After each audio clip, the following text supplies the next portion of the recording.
Hai guys, pernah nggak sih kalian main game Battle Royale atau strategi perang?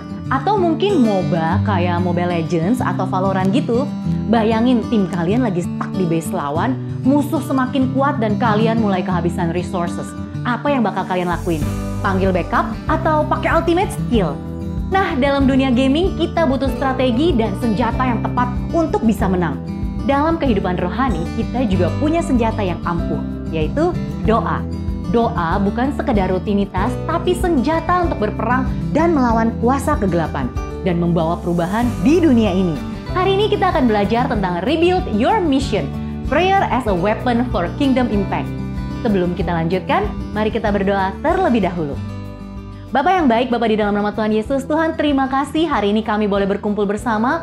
Kami mau small group Tuhan, kami mau belajar lebih banyak lagi tentang firman Tuhan, tentang apa yang harus kami lakukan sebagai anak-anak Tuhan di dunia ini. Tuhan kami buka hati kami, Tuhan berbicaralah, nyatakan isi hatimu dan beri kami hikmat marifat supaya kami boleh mengerti, kami boleh tanamkan di hati kami apa yang menjadi bagian kami. Karena kami tahu bahwa setiap kami punya destiny khusus dari Tuhan yang terbaik untuk menjadi terang di dunia ini. Ini kami ya Tuhan, berbicaralah, nyatakan isi hatimu, kami siap mendengarkan. Dalam nama Yesus, mari kita sama-sama katakan, amin.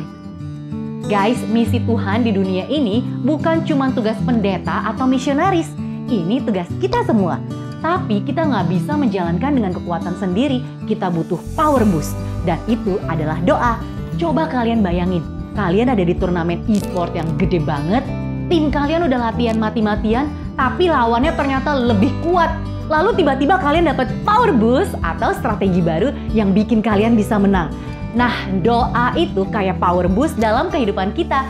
Ketika kita berdoa, kita bukan cuma ngomong sama Tuhan, tapi juga menggerakkan dunia rohani supaya kehendak Tuhan jadi nyata di bumi. Firman Tuhan bilang dalam Efesus 6 ayat 18, berdoalah setiap waktu di dalam roh dan berjaga-jagalah. Dan di Mazmur 2 ayat 8 Tuhan berjanji, mintalah kepadaku maka bangsa-bangsa akan kuberikan kepadamu.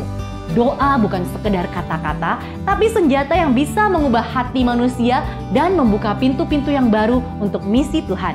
Nah, ada seorang anak sekolah namanya Dika. Dika ini punya hati buat mengajak teman-temannya kenal Tuhan. Tapi setiap kali dia mencoba sharing, mereka malah ngejauhin dia. Awalnya Dika terasa hampir menyerah. Tapi dia mulai berdoa buat setiap teman-temannya setiap hari. Beberapa bulan kemudian salah satu temannya mengalami masalah dan tiba-tiba aja minta Dika untuk doain dia. Nah dari situ temannya mulai terbuka dan akhirnya ikut kelompok youth di gerejanya. Kadang kita berpikir buat menjalankan misi Tuhan, kita harus langsung ngomong, ngajak orang. Tapi seringkali ada hal lain. Nah, doa yang lebih dulu membuka jalannya.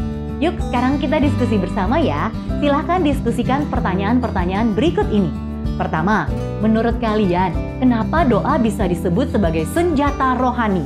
Yang kedua, apa yang terjadi kalau kita coba jalani misi Tuhan tanpa doa? Dan yang ketiga, kalau kalian bisa pilih hal untuk didoakan secara khusus, misalnya teman, bangsa, gereja, atau sekolah, apa yang akan kalian pilih? Alright, kalau ini terlalu cepat, silahkan mundur kembali sedikit videonya, pause dulu supaya bisa ditangkap. Sekarang Kak Julie mau ajak kalian melakukan aktivitas. Aktivitas ini namanya tantangan misi doa. Jadi setiap anggota memilih satu target doa. Misalnya mendoakan teman yang belum kenal Tuhan, atau mendoakan sekolah, bangsa, atau pelayanan misi. Lalu tulis nama atau topik doa itu di grup chat. Lakukan doa ini secara bersama-sama dan berantai. Doakan target masing-masing, setelah itu doakan juga target doa orang lain yang ada di grup. Kita lakukan bersama-sama selama 1 minggu ini ya. Jangan lupa untuk update di grup tentang apa yang terjadi atau apa yang Tuhan tunjukkan dari doa ini untuk kalian. Kenapa kita harus mencoba melakukan tantangan misi doa? Supaya kita bisa melihat sendiri bahwa doa ternyata punya dampak dan kuasa yang nyata. Dan supaya kita makin terlibat dalam misi Tuhan lewat doa. Kita mengalami pengalaman-pengalaman yang baru bersama Tuhan. Bisa ya? Another challenge di minggu ini, yuk kita lakukan lagi adopsi doa. Wah, apalagi tuh ya? Jadi silakan pilih salah satu topik doa seperti buat bangsa dan negara, pelayanan gereja, atau teman yang kalian mau doakan selama 1 bulan. Iya, challenge kali ini lebih panjang ya. Sebelum didoakan, cari tahu lebih dulu lebih banyak tentang hal ini. Misalnya, kalian mau doakan satu negara, cari tahu dulu keadaan rohani dan tantangan rohani yang ada di sana. Tiap minggunya, share perkembangan doa kalian di grup supaya teman-teman lain bisa saling support di dalam doa. Dari banyaknya challenge selama campaign ini, jangan lupa untuk post di story Instagram ataupun TikTok. Kenapa doa itu penting untuk mendukung misi Tuhan? Bagikan kesaksian kalian ya, siapa tahu ada teman atau keluarga kalian yang diberkati dengan cerita kalian. Guys, doa itu bukan sekedar ritual atau formalitas. Doa itu senjata, power boost, dan jalan buat kita melihat kuasa Tuhan nyata di dunia ini.